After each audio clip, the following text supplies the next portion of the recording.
Hello, everyone, and welcome to the exciting session of Generative AI Engineer. Now, everyone knows that currently AI engineer is an in demand job all over the world. You can see the AI engineers are on the top, and there are so many requirements in the industry, not from only from the IT domain, you can from any domain. But if you learn this AI capabilities, it will be 100% powerful way to go into the future. So this new course which we are providing is from the Python Academy and which is on the generative AI engineer side. Obviously, to do this course, we have a technical background needed. So basic Python you should acquainted with already. Okay, so if you don't know the Python, you have to learn that first and then jump onto this side, because most of the topics are descriptive, understanding LLMs and all that stuff. We need a Python code. We are going to provide you the code also, but still you should have the basic understanding of that. So first I will just walk through to the course, how it has been provided, and then we will have an introduction of generative AI. So obviously as a start, we will have an introduction where I will have some understanding on the Gen AI, what are the current scenario in 2025 and how the things will move on in the future. Then we will see what are the different LLM models which are available in the market. So obviously there are many LLM models which are available in the market, right? Open Chat GTP is obviously there, which is by the OpenAI. Grok is there. Meta has Llama and Olama. Then Google came with the Gemini, and then now the many things are there. Many DeepSeek is there, and so many. So many LLM models are in the market. We will try to compare how they perform. We Another thing which need to be known beforehand, which is generative AI responsibility, because that has to be our responsibility to use it properly. And then we will jump on to the interesting topic of prompt engineering fundamentals. That is the one which we will require in combination with advanced prompt, because prompt engineering will be a base for utilizing this all gen AI tool, and that will be required.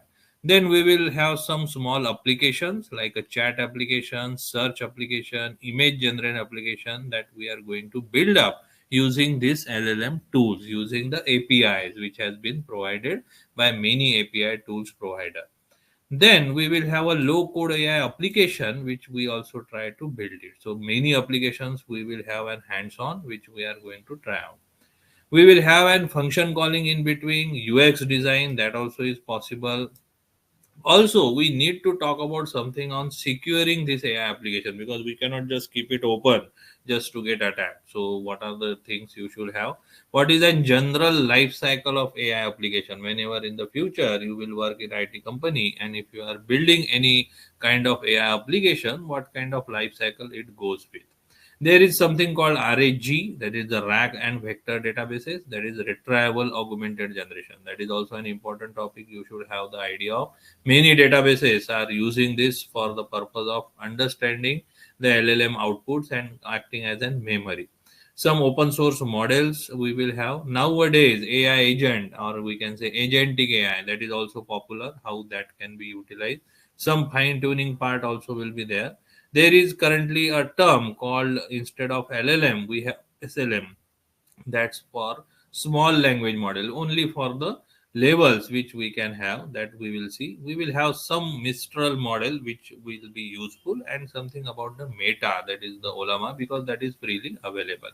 So it is a full punch pack generative AI engineer course which we are going to provide. So let's have today's introductory part where we are going to talk about the generative AI. So, generative AI is a form of artificial intelligence capable of creating text, images, and other types of content. And we all are using that. We have the idea of how to utilize this concept and how to get the output on that. So, that thing is currently available, and you can easily understand how to utilize this.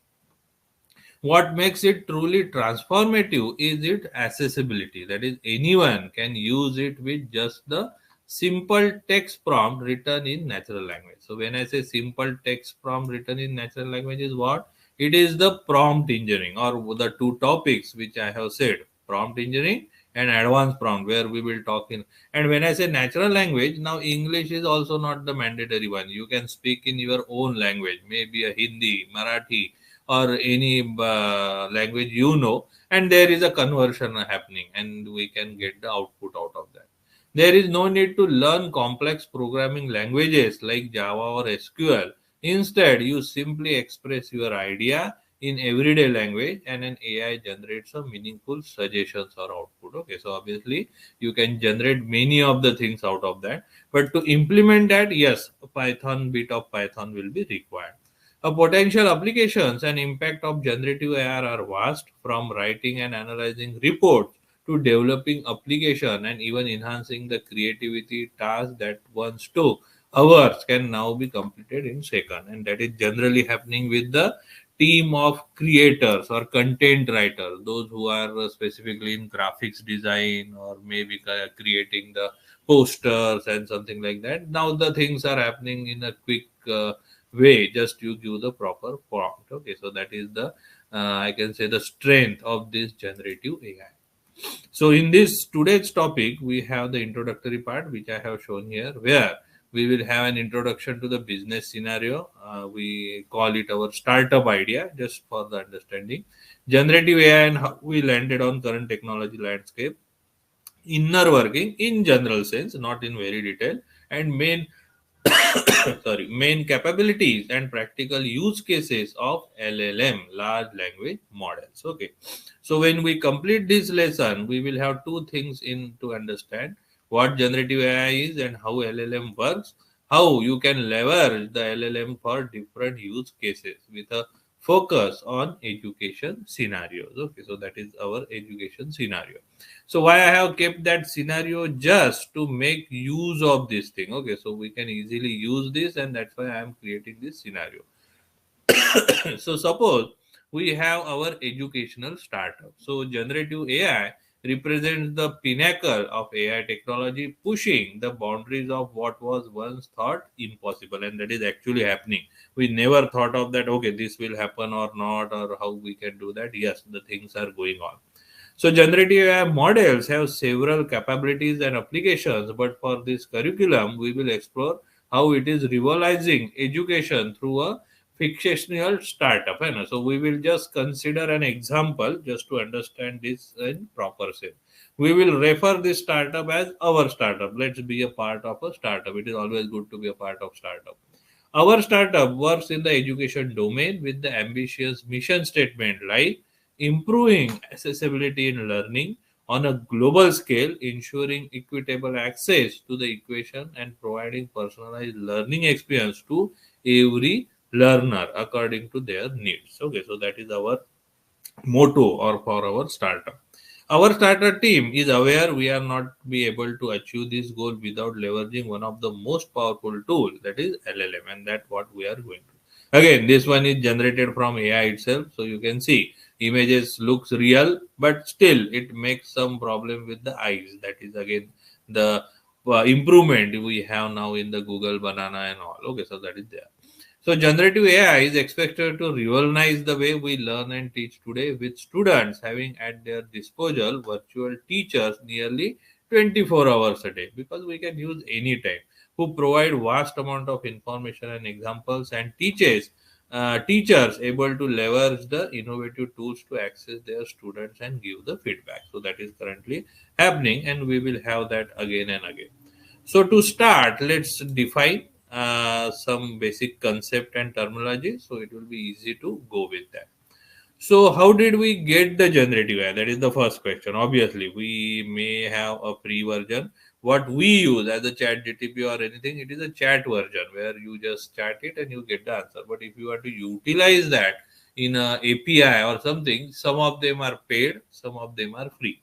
So most of the Python work we will do, we will run that code. We will use the Grok API, that is from the Twitter or the X, and that is free. That's why we are using, because OpenAI last time, last say I can say 6 months or 7 months back, it was free. Now they have made it paid. Paid in the sense you have to put your credit card, then only the OpenAI will provide you your API access. Otherwise, not. So that is the case. So, despite the extraordinary hype surrounding recent announcement of generative AI, this technology has actually been decades in the making, and that is actually the thing. Means it is not just today it has created. If you see the system like OpenAI, ChatGPT, Microsoft Bing Chat, which leverages the GPT model for based interaction, because that are the cognitive model which has been developed day by day by adding new things in that. So looking back into the earliest prototype, if AI took the form of type written chatbots. And so if you remember, chatbots was there previously, still are there, but now they are the intelligent one, have the proper answering for that. Okay, and to do that, this what kind of things we need to require? We need the encoded computer, expert input, and also triggered by simple keyword matching. That was the way the chatbot supposed to work in the start. Now you have a very good analysis available. So the first thing you should have to understand is the statistical approach to the AI, and that is machine learning. That is again topic we have the course on AI, integrated data science and machine learning again. So if you have an interest, you can go with that course also. The turning point arrived during 90s. Okay, so again it is a very old, where we have the statistical approach to the text analysis, where text is considered from the text angle, and then came the machine learning, that is capable of identifying patterns in the data without being explicitly programmed. That is the correct word used for the machine learning. They are doing the output or giving the output even if I am not programming them. Okay, so this approach enabled machines to begin simulating aspect of human language understanding. A statistical model could be trained on text label pairings, allowing to classify previously unseen input text into predefined label that represent the intention behind the message. Okay, so we will not go in machine learning details, because then we have the neural network, deep learning, RNN was there, that is still popular, significantly enhance the natural language processing, and then comes the virtual assistant introduced in the 21st century just now, before this Gen atom. Okay, this system become highly proficient in interpreting human language, identifying user needs and executing actions to meet them, whether by providing a predefined response or interacting with third party services. So that is what the start of Gen AI. So present day we have the generative AI available. So if I put this again, all these generative AI, deep learning, all are the part of the AI only. So AI is the main term we should utilize. All comes inside that, which is the generative AI. So obviously 1956 artificial intelligence was the key field of computer science that seeks to create the intelligent machines that can replicate or exceed human intelligence. Then come the era of 97, machine learning takes into the charge. So subset of AI that enables machines to learn from the existing data and improve upon that data to make a decision or prediction. So that was the second. Whereas in third, 17, deep learning came into the picture, mostly in the image rather than I can say the NLP. It has been utilized, and then by 21, generative AI was in our hand. Okay, so that is the progress we can see. So after decades of research in the field of AI, a breakthrough arrived with the introduction of new model architecture known as transformer. That was the key which has connected you. If you have the idea, transformer are nothing but on the basis of vectors only. They if you have the maths as your subject, vector analysis was the one which has been utilized for this purpose. Okay, so that is also another interesting thing, that vector or vector calculus is the main understanding behind this transformer. Now this design overcame the limitation of RNN by processing much longer sequence of text, and that was the key, because we talk continuously, like I am also talking from right to 10 to 15 minutes, so I should have more lines of communication, the NLP language to process, and that was possible with transformer rely on something attention mechanism, which allows the model to assign different levels of importance to various inputs. Essentially, paying more attention to the most relevant information regardless of his position in the sequence. So I have a line of sequence of the, say I am saying three lines of word or three lines of text I am saying, but the importance is to some two, three words. So I will pay more attention to that. That is the idea behind the transformer. Now, most modern generative AI models, commonly referred as LLM, because operate on the text input and outputs, are built on this architecture. Train on vast amount of unlabeled data from sources such as books, articles, and websites. These models can be adapted to a wide range of tasks and generate text that is grammatically correct and even displays a semblance of creativity. As a result, they not only revolutionize the machine ability to understand human language, but also enable the generation of original, contextually relevant responses. That is important. If I get something crude, I may not understand it, but that is not happening. Okay. Now, this course which we are conducting, you can also log in on this course. Only first lesson will get open, the one which I am doing. So I will just put that link also just for your information, so that all of you who have joined here can log into that course. Okay, so that is also useful for just getting the first preview out of that. Okay, so the link will be provided, so just click on that link and you can join that, and you can register yourself. Okay, when you pay full amount, you have the full access. Currently first chapter has been open, so you can log in there. Now, how does large language models work in general? Again, because since it is an introductory part, we cannot go in detail. But yes, tokenizer, that is the one. So we will explore the different types of generative AI models in next chapter, which we will conduct after this session. So, however, let us take a closer look of LLM, which work with the particular focus on OpenAI GPT, that is Generative Pre-trained Transformer. What is the long form of this? Generative Pre-trained Transformer. So, transformer word is still there; it is not missing, but it is now generative and pre-trained. So, something happens which is called a tokenization, where each text is converted to a kind of numbers. So large language model receive text as an input and generated text as an output. However, being statistical models, they work much better with numbers than with the text, and that's why the vector comes into the picture, which I said in the start. It will be a vector which will be useful to understand this kind of stuff. So vector will be a in picture. That is why every input to the model is first processed by a tokenizer before being passed into the model. So, what is token? A token is a chunk of text that may consist of variable number of characters. Now, it depends on the algorithms of tokenizer. The tokenizer main task is to split the input into array of tokens. Each token is then mapped to the token index, and which represent the integer encoding of the original task. Like here is an example. I have a text. What is a tokenizer? So this one has been converted into this thing where I can see 1, 2, 3, 4, 5, 6. 6 tokens has been generated with the total characters of 20. Now, how it is generated, we are not going to deal with, because it is the transformer which is used to consume such kind of tokens. Okay, and then predicting the output token. So given n tokens as an input with max n varying from one model to another, the model is able to predict one token as an output. Now this token is then incorporated into the next iteration in an expanding window pattern, enabling a better user experience of getting one sentence as an answer.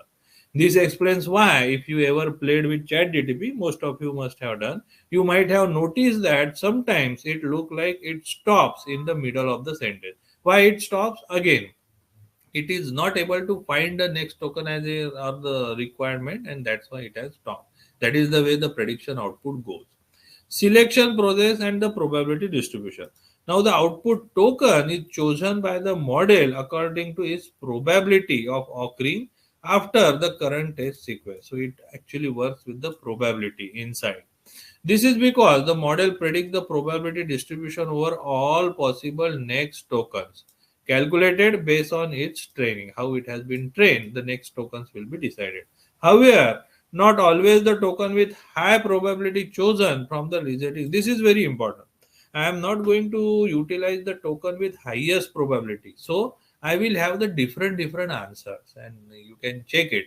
Like three of friends are standing and putting the same question to ChatGPT, you always have a different answer. Why? Because this is the degree of randomness, and that is also called as a temperature from the LLM point of view. It is added to the choice in a way that the model acts in a non-deterministic fashion. Okay, it should not be always the same answer. We do not get the exact same output for the same input, and this degree of randomness is added to simulate the process of creative thinking, and it can be tuned using a model called temperature, just now which I have said. Okay, so that is the way the things goes with the LLM model. The second is, how can our startup, the we should not forget that we have the education system to develop, we can use this LLM model. What are the understanding? Some of the examples I have added. Now that we have a better understanding of the inner working of LLM, let's see some practical example of the most of the common tasks they can perform pretty well with an eye to our business scenario. Okay, so that example I have already shared the link with you, so you can also check that. Only thing you cannot write here, so you can open your chat gtp or any gen ai llm model you are using. Okay, so uh, what we were, yes, so we said that the main capability of llm is generating a text from scratch, starting from a textual input written in a natural language. But what kind of textual input and output we should have? The input of LLM is known as a prompt, which is what we said prompt engineering, while the output is known as a completion. So this word also you should remember. What are they? The input is generally called as prompt, and the output is called as a completion. Term that refers to the model mechanism of generating the next token to complete the current input. We are going to dive deep into what is the prompt and how to design it in the way to get the most of our model. But for now, let's just say that the prompt may include, what are the things I can have in the prompt? First, an instruction. What kind of instruction? Specifying the type of output we expect from the model. This instruction sometimes might embed some examples or some additional data. Example: summarization of an article, book, product, reviews, and more, along with extraction of insight from the unstructured data. So I can say, can you please summarize the following text for me? That is what the instruction I am providing. And then from here to here, I am just putting some two paragraphs may have got from somewhere else. And yes, you can see the data has been generated. You can try out anywhere. You can not copy paste from here because that are the images, but you can try from internet for any other example. Second, this what we are talking is the use of that, where you can use this. That is one instruction we can use. Second, creative ideation and design of an article, an essay on assignment or more. Like, please write an assignment for high school students, including, when I say high school student, I am using some kind of persona. Now that we will see when we will have the prompt engineering in detail, but that is the persona we are saying, including four open-ended questions about Louis XIV and his court. So now it has been created an assignment with proper identification and design with the resources, and then the question 1, 2, 3, 4. Yes, that is done. And if you regenerate, you will have something another one. The third, the question asked in the form of conservation with an agent. So if I say who is Louis and why is he is important historical character, the details will start appearing. And also we can utilize to complete the text, which is implicitly in an ask for writing assistant. Louis X is an important historical character because I have just opened the question to the LLM and it will start working on that. Okay, so it will give because the reason. And nowadays, obviously, many IT industry where we are going to use it as an AI engineer, the chunk of code together with the ask for the explanation and documenting it, or even comment asking to generate a piece of code, like a Python function to sum two numbers A and B. And here is the program. Okay, that is a very simple program, but we can utilize. So all these examples above are quite simple and not intended to be an exhaustive demonstration of LLM. Obviously, they have a lot of capabilities. We are just showing a tip of iceberg. They are meant to show the potential of using generative AI in particular, but not limited to educational context. Also, the output of generative AI model is not perfect, and sometimes the creativity of the model can work against it. That is some the responsibility which I said that also we need to talk, resulting in an output which is combination of words that the human user can interpret as a mystification of the reality, or it can be offensive also. That also happens. Grok is somehow offensive. Generative AI is not an intelligent, at least in the more comprehensive definition of intelligence, including critical and creative reasoning or emotional intelligence. It is not deterministic also, that is, it is not trustworthy, since fabrications such as erroneous reference, content, and statements may be combined with the correct information and presented in a perceived and confident manner. In the following lessons, we will be dealing with all these limitation, and we will see what we can do to mitigate them. Mitigate them means how to reduce that. Okay, so that is all about a general idea of generative AI. So as an assignment, just to complete this topic, I have added something that your assignment is to read more about the generative AI. I have provided a link of Wikipedia. There also you can get the detail, and try to identify an area where you will add the generative AI today and that doesn't have it. Obviously, currently nothing is there, but still you may find something. How will we impact be different from doing it in the old way? Can you do something you couldn't before, or are you a faster? Write a 300-word summary on what you dream of AI startup. It is just for the information. If you write, that is well and good, and include headers like problem, how I will use AI, impact, and operationally a business plan. So we are focusing from the startup part. Okay. So just recapitulating the knowledge check what we have today in this lesson of the generative AI engineer and introduction. The true about LLM is you get the exact same response every time. No, we will not get.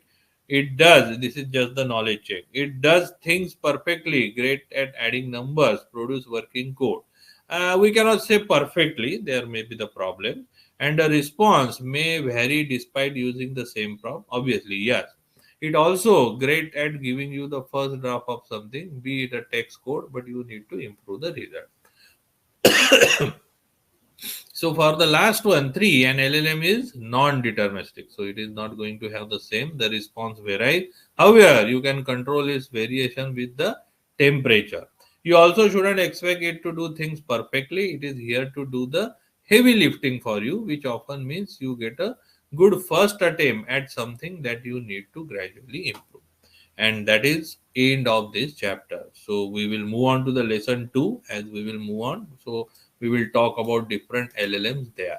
So just recapitulating whatever the things we have discussed today, it was just an introductory part giving the idea how that generative AI will work. Okay, so we talk about the generative AI, the prompt, the way I can ask the question to that, and also we have discussed the course, how it has been designed, where we will have the multiple things to work on. So that concludes today's part, where we are going to have the introductory part. Tomorrow when we will join in, we will have the next thing on the lessons. Thank you.